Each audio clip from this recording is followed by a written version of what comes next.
Hello and welcome back or welcome to the channel. I'm Loudguns, and in today's vid I just wanted to hammer out a few thoughts around the mining changes coming with the 4.7 build. This was demonstrated in the recent crafting test tech preview for Evocati members, and just due to the NDA there's no footage available, so probably gonna stick some B-roll of me mining in a prospector to this. While crafting was the focal point of this test, the pretty massive changes to mining were the thing many of us walked away thinking and talking the most about. So in this video, I'm going to provide a quick summary of what the changes are, then go into what I like and what I don't like about them, because, spoiler alert, it's a bit of a mixed bag as far as I'm concerned. Just in the interest of time, we're going to skip the intro today, but please do still hit pause if you don't already have a cup of tea, and then let's get into it. So let's start with just a quick summary of the changes. This is going to be quite high level, and I'm not going to go into infinite detail. As we get an actual PTU for this 4.7 patch and things develop, I'll most certainly come back and cover this in a lot more detail. I just want to get the key themes and areas down. So first and foremost, going forwards, mineable deposits will now contain just one type of ore. Currently, rocks and asteroids are a certain type. For surface deposits, this is things like atacamite, felsic or quartzite, I probably butchered a bunch of those names, while asteroids come in the much easier to say C-type, M-type, Q-type, etc. Different rock types have higher and lower probabilities of containing certain resources, but it can all be a bit scattergun. In the current build, rocks will have a base metal, something like iron or copper, then a chance to contain one or two higher tier resources, things like laranite, bexolite, quantanium, etc. The remainder will then be made up of worthless inert materials. Post 4.7 though, all this changes. Rocks no longer contain multiple minables, they will only contain one ore and inert materials. So rather than seeing the rock type, you will just see laranite or borace on the HUD, and all the rocks in that group or cluster would contain the same material. The second big difference is going to be around quality. As discussed in previous videos and sitcom presentations around crafting, resources will now all have a quality. This seems to work on a 0 to 1000 scale, but the lowest quality I came across during mining tests was around 200. The quality of your materials feeds into the crafting process, determining the quality of the item that you ultimately produce. Higher quality ingredients in equals better armor piece or gun with improved stats. In the current iteration, refining does nothing to this quality, so if you mine some quality 500 copper ore, you refine it into quality 500 copper. And finally, for the key changes, we have a big shake-up to distribution. Right now in game, different locations have higher and lower probabilities of certain rock types, but due to the wide variability of composition, the number of ores that can make up a particular granite rock for instance, you end up with a situation where, while there is some distribution variability, pretty much everything spawns everywhere, with a few notable exceptions for system-specific materials like rhyolite and pyro. In the 4.7 build, it looks like each moon, planet or asteroid cluster will only have a handful of ore types on the surface or amongst its asteroids. Quality is also impacted by this type of distribution. Overall, it seems that average quality in Stanton is going to be far lower than average quality in the lawless pyro system, for instance. So as I said in the beginning, I'm not going to draw things out by going into exactly what spawns where. Before 4.7 approaches live, I'm sure our favourite mining resources such as regolith are going to be updated with all the new location data, and even if I provided a definitive list now, it could all just be changed by the next PTU build. The important thing to know is that if you're after certain materials, you'll be heading to certain locations, and if you want higher quality mats, you're going to be taking on more risk.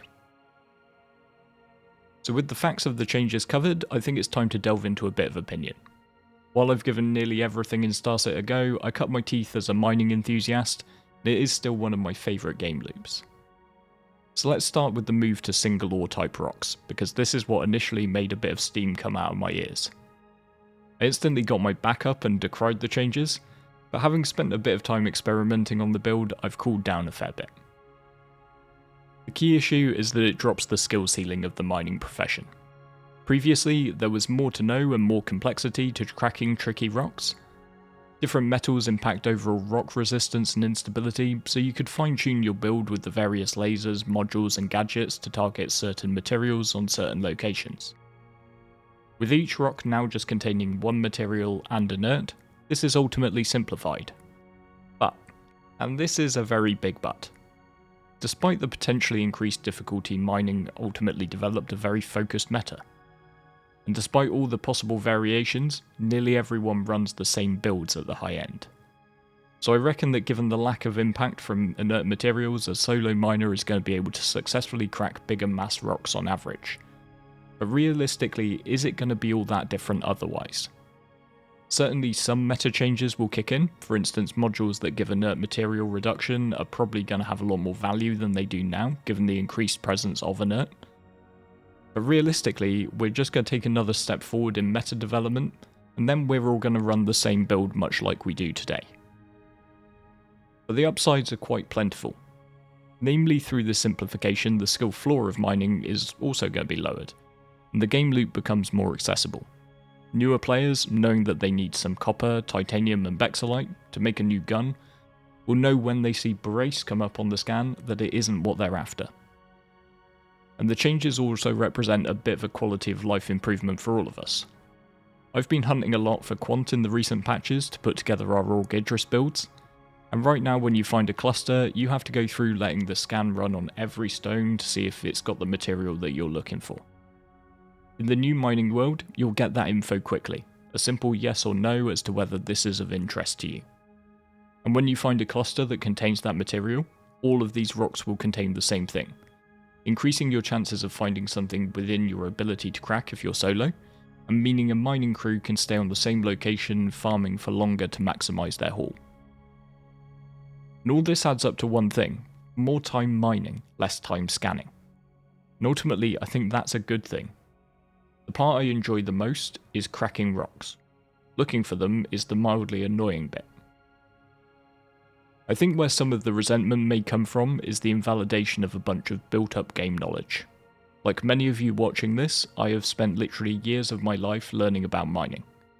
I know which rock types have the highest probability of certain mats, I know their RS signatures and the multiples of that number, I know which locations spawn them in the highest quantities, and I've got all the qualities of the base metals committed to memory, so I know which are most likely to make my life easier rather than harder, and so on and so on. As of 4.7, this will be dead knowledge. As the mining loop becomes more accessible, it also kills off all that built-up data that we've accumulated and keep in our heads. But honestly, I think it's a good thing and a worthwhile plaster to rip off. Mining has a fantastic minigame that will still be fun, and I think it's cool if more people will find it appealing. The other big thing in this vein is the distribution. It feeds off a lot of the same themes, with people more clearly knowing where to go to find X or Y material. Now I'm hoping that, based on what I've seen so far, CIG are avoiding the pitfall of mining from my early days in SC 5 years ago. This distribution isn't leading to one location to rule them all. Yeah, back in 3.14, we all got sick to death of Lyria, the quant capital of the verse, but we couldn't stop going there because it was so much better than anywhere else. So in this new build, super rare minables like Quant and Rhycite seem to be widely distributed across all the locations, but they're very rare. So you're not going to get into that meta where you just need to farm one thing over and over again in one location. And this is largely because we'll have the missing piece to mining, crafting. And due to its presence in the 4.7 build, we're far more likely to be seeking a diverse range of materials. One day I might need to find Taranite, the next iron, then we might need some gold or some aluminium. So we'll be encouraged to keep heading out to different locations, but we'll be able to be far more focused in our efforts, narrowing down our search field and location based on what we're after. And particularly in this regard, the move to give Pyro better quality over Stanton is something that I've been crying out for a really long time. Risk versus reward. Right now, talking honestly, why bother with Pyro? If I can get nearly all the same mats in the same qualities, why take the additional risk of a lawless system? Pyro was always advertised as this PvP playground, but that really just doesn't work in isolation. And in my experience, outside of a few people running Apex Valakar or Exact Hangers, Pyro is frequently dead compared to Stanton, as more of the player base choose the lower risk option given the lack of meaningful reward. In all the time since Pyro released, I've on average experienced far more PvP in Stanton. To drive life in the riskier systems, you need to start with the industrial players, not PvP players. Give me and other industrialists a decent reason to go through that wormhole and we will go. Then the pirates will follow us because we're making it rain out in the hostile zone, and then we'll bring our pew-pew inclined friends as security to give the pirates a good scrap. All of a sudden, you've got a previously dead system bustling with players. And by pulling the more experienced industrialists who understand the risks but want the higher quality mats, and more of the PvP player base into Pyro, you reduce the risks for those who are learning the ropes in Stanton. Hopefully that just makes everyone a bit less salty, which is very much a good thing in my book. Plus, for those of us who like to think about challenges, I think Pyro with its greater distances and fewer refinery options opens up a host of opportunities for org-scale operations, complete with remote logistics hubs, security and resupply chains. More on that will be coming up in the next video, so do be sure to hit that subscribe button. So am I 100% satisfied with the changes coming in 4.7? No, not really. I still have some pretty big concerns over the direction CIG are going in with the system they've chosen for crafting and item quality, which I do think are overcomplicated and liable to cause all sorts of issues with things like inventory management. I also think there are opportunities to push the skill ceiling back up a bit, but with more of a focus on being good at mining, as opposed to just knowledge. For instance, I'd like to see quality or yield influenced by how good you are. Imagine having a super green zone, allowing you to make a perfect break that improves your quality, while a satisfactory break would just give you the base level. This could then filter into more choices around build, maybe giving yourself more chance at a perfect break while sacrificing the overall green zone. I think this, particularly when contextualized with crafting, is going to be a net improvement for the game loop. I mentioned earlier that I've been focusing Quantanium recently in order to farm Polaris bits. Well, we've all been there, right? You're searching for Quant, and all you get is everything else.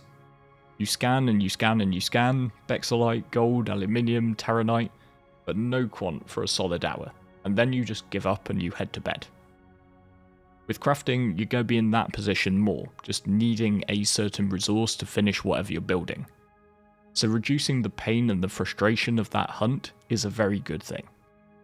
And hopefully this is just a rebasing from which the devs can then build on and then flesh out the crafting systems, refining and more, and they can just really cook on this and try and reintroduce some elements of skill and up that skill ceiling for us.